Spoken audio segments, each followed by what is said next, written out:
Bangkit Juara, Jabar Prof bersuara.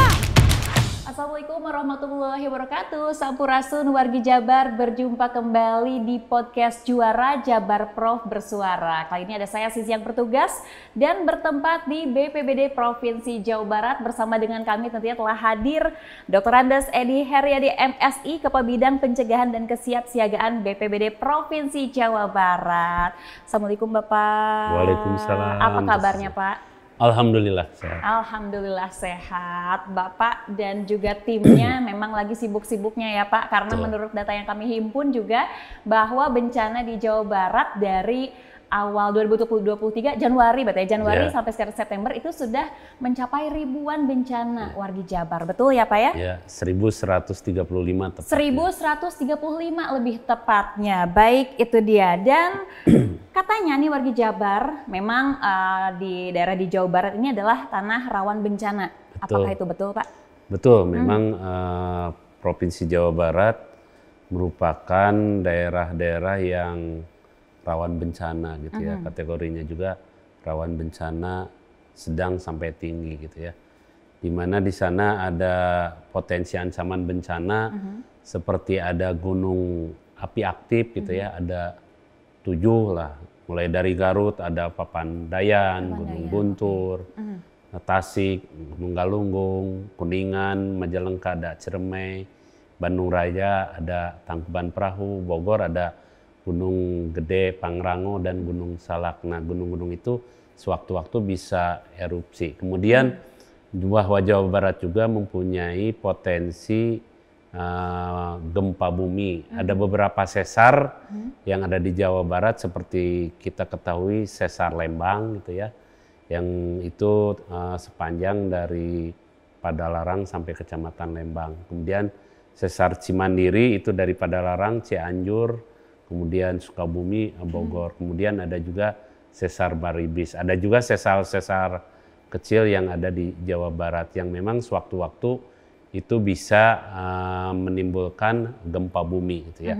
Kemudian juga bahwa yang sering terjadi itu yaitu bencana hidrometeorologi gitu ya. Hidrometeorologi. Bencana yang diakibatkan karena perubahan iklim. Nah, itu sepanjang tahun ada. Karena kita di Jawa Barat atau di Indonesia itu ada 2 musim, musim kemarau dan musim penghujan. Nah, di musim penghujan biasanya di bulan Oktober sampai dengan bulan April itu kita sering terjadi bencana itu, bencana hidrometeorologi seperti banjir, longsor, angin puting beliung. Nah, kita cukup kewalahan dengan kejadian-kejadian bencana banjir, longsor dan angin puting beliung.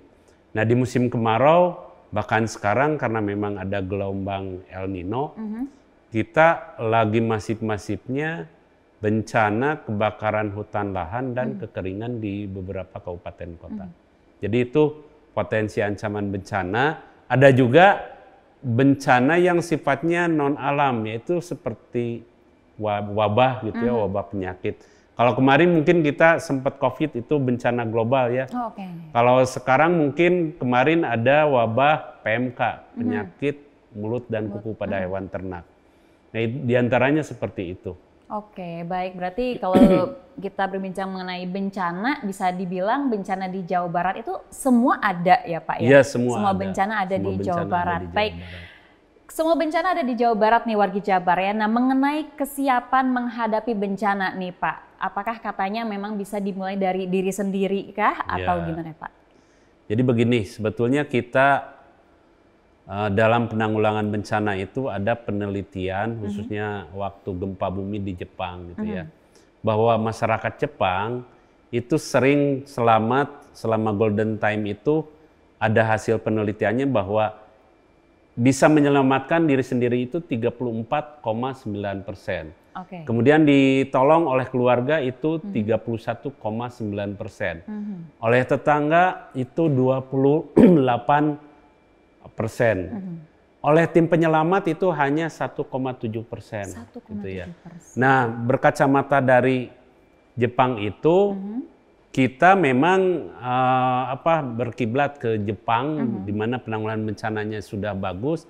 Kita mencoba dan juga membuat kebijakan bahwa penanggulangan bencana itu harus dimulai dari individu dan keluarga, gitu ya. Okay. Karena kita harus berpikiran bahwa dalam penanggulangan bencana itu masyarakat tidak hanya sebagai objek, tapi harus sebagai subjek, pelaku utama apabila ada kejadian bencana.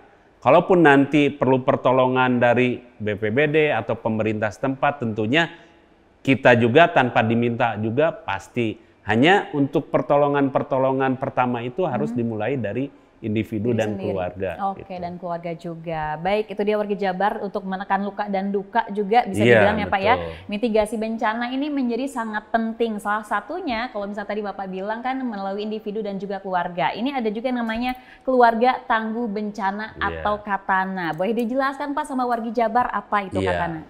Apa itu Katana? Keluarga tangguh bencana. Yaitu keluarga yang mampu menghadapi, menghindari, dan pulih apabila terjadi bencana. Jadi kan sesuai dengan siklus manajemen bencana, bahwa bencana itu dalam melakukan penanggulangan ada pra, ada saat, dan pasca. Itu. Okay. Jadi keluarga ini diharapkan memang mempunyai pengetahuan, sadar, kemudian berbudaya, dan tangguh manakala menghadapi kejadian bencana. Baik, itu dia. Dan berarti apa aja nih yang ada di program Katana ini, Pak? Ada yang di program Katana tentunya kita ada komunikasi, informasi, sosialisasi, dan edukasi.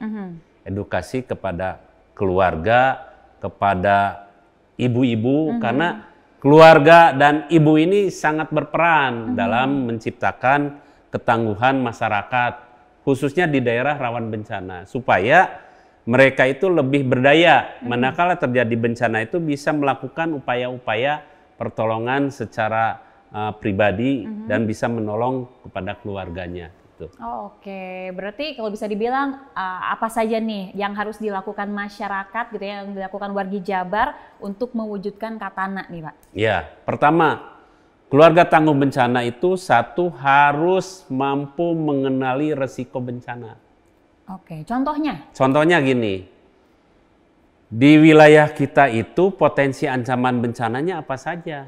Sekarang itu teknologi informasi. Oke. Ada aplikasi yang bisa mengenali potensi ancaman bencana di wilayah kita, yaitu melalui Inaris personal. Gitu ya. Kita misalnya punya HP Android, buka App Store, download Inaris personal. Kita bisa cek melalui Inaris personal itu potensi ancaman bencana di kita itu apa. Misalnya gempa tinggi, sedang, rendah, tingkatannya itu. Banjir juga sama, tinggi, sedang, rendah. Kemudian apabila sedang ataupun tinggi ada mitigasinya pada pra, pada saat, dan pasca.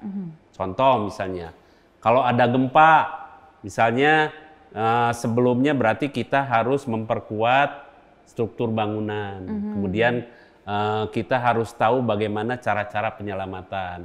Di saatnya juga bagaimana kita melakukan upaya perlindungan diri, kemudian melakukan evakuasi ke tempat yang aman. Begitupun itu ada mitigasi berdasarkan jenis bencana. Satu, kenali resikonya. Kedua, kenali juga rumah aman bencana. Rumah aman bencana itu apa? Bisa dilihat dari strukturnya, juga bisa dilihat dengan perlengkapan atau perabotan yang ada di rumah tersebut. Tata letaknya juga harus aman. Seperti misalnya di kamar tidur. Penetapan lemari itu tidak boleh dekat dengan tempat tidur. Karena kalau jatuh itu bisa menimpa orang yang lagi tidur. Kedua, kaca. Kaca juga harus aman. Kalau ada gempa, getarannya supaya tidak kena orang, otomatis kaca itu harus pakai pelindung. Misalnya pakai kaca film. Jadi manakala nanti ada getaran pecah itu nempel, nggak kena orang. Gitu. Jadi itu dari struktur bangunan, dari perabotan. Kedua juga harus menyusun kesiapsiagaan bencana. Jadi keluarga itu harus menata dan membuat kesepakatan apabila ada bencana kita harus membuat jalur evakuasi keluarga, gitu ya. Jadi pintunya juga diatur, ada pintu depan, ada pintu belakang. Kalau misalnya ada pintu depan aja kita harus kemana. Kalau 2 lantai, yang lantai 2 harus kemana, titik kumpulnya di mana, pakai rambu-rambu evakuasinya. Sehingga apabila terjadi bencana itu bisa segera untuk menyelamatkan dan menghindar dari bencana tersebut. Tadi kemudian yang selanjutnya kita harus mengenali peringatan dini. Peringatan dini ada muatan lokal, yaitu berupa kentongan ya yang ada di pos-pos ronda atau misalnya melalui toa. Toa yang ada di masjid. Nah, kita komitmen dengan RT RW setempat kalau ada bencana itu kode-kodenya seperti apa. Peringatan dini ini penting supaya kita bisa tahu bahwa akan terjadi bencana, kita segera untuk melakukan upaya-upaya penyelamatan. Jadi itu hal-hal yang perlu dipahami melalui kegiatan keluarga tangguh bencana. Oke, masih berbincang mengenai keluarga tangguh bencana nih wargi Jabar. Sekarang saya mau meminta contoh simulasi gitu ya. Jika ada satu keluarga nih Pak, satu ibu, satu ayah dan satu anak. Ibu dan ayah bekerja di kantor masing-masing, anaknya lagi sekolah, tiba-tiba ada satu bencana nih Pak, misalkan contoh gempa bumi. Apa yang harus dilakukan oleh masing-masing, oleh ayah, oleh ibu, dan oleh anak ini? Nah, tadi ada perencanaan siaga atau keselamatan apabila ada bencana. Pertama, bahwa setiap keluarga itu satu harus punya kontak nomor HP masing-masing. Itu mah jelas ya, apalagi sekarang teknologi informasi mah suatu keharusan. Selain itu juga ada nomor-nomor darurat. Seperti nomor damkar, nomor BPBD, nomor polisi, juga nomor pemerintah setempat. Nah, kita juga membuat komitmen apabila terjadi gempa bumi, kita di beberapa titik kumpulnya di mana atau nanti ketemu di mana. Kita komitmen misalnya mau di kantor desa, kalau di luar perumahan gitu ya, mau di kantor desa atau di kantor polisi setempat, supaya nanti sudah sepakat nanti kita akan ketemu di titik-titik itu. Baik, bisa seperti itu ya. Kalau misalkan tiba-tiba kan hilang sinyal atau apa gitu kan, biasanya kan susah komunikasi, berarti harus ada satu tempat titik di mana ditentukan untuk berkumpul ya Pak ya. Baik, itu dia. Dan juga yang jangan sampai dilewatkan wargi Jabar adalah tas siaga bencana, betul Pak? Betul. Setiap keluarga itu harus menyiapkan tas siaga bencana. Ini ya penting ya dimiliki oleh setiap keluarga. Tapi mungkin di antara wargi Jabar juga ada yang merasa tidak terlalu mementingkan itu gitu mungkin ya Pak ya, tidak semua menyediakannya. Bisa dijelasin lagi nggak Pak nih urgensi dari tas siaga bencana ini Pak? Baik, tas siaga bencana itu perlu dimiliki oleh setiap keluarga, khususnya yang di daerah rawan bencana. Nah itu dia.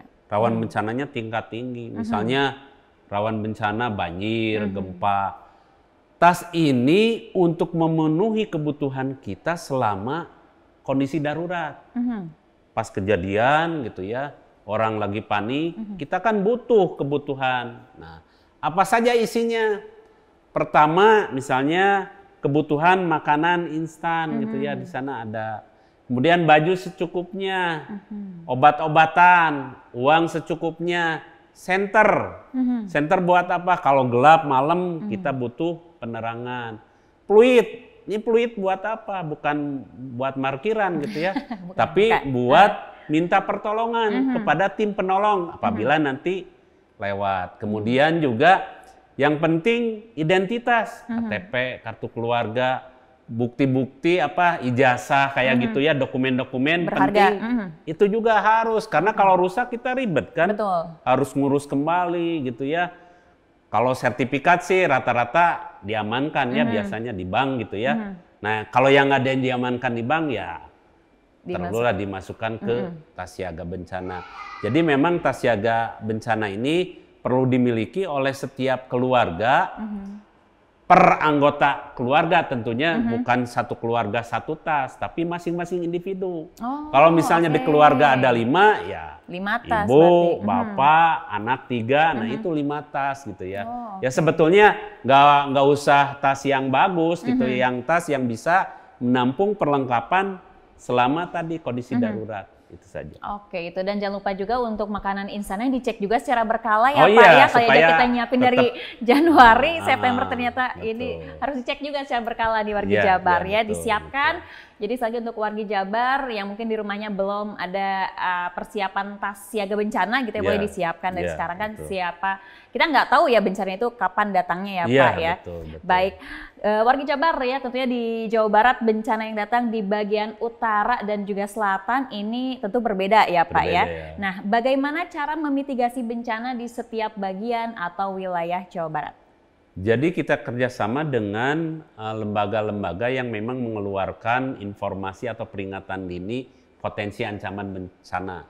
Contoh misalnya dengan BMKG.